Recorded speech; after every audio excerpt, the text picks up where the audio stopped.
c'est pas une science exacte en soi pour prévenir justement de ces attaques des utilisateurs. Mais en vrai, on peut aussi mettre en place certains,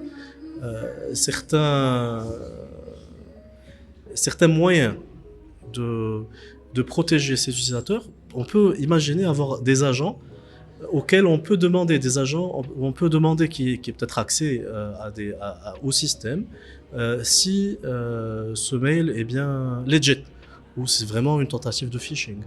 On peut et donner le droit justement de contrôler et de maîtriser ça. Mais la sensibilisation, elle est en soi à la fois simple et compliquée, parce que ce qui est simple, c'est comme je disais, c'est avoir les bons réflexes. Ce qui est compliqué, c'est qu'aujourd'hui, ça évolue, ça s'améliore de plus en plus. On a tendance avant, il y avait des emails de phishing où il y avait des fautes d'orthographe, il y avait des choses qui étaient très faciles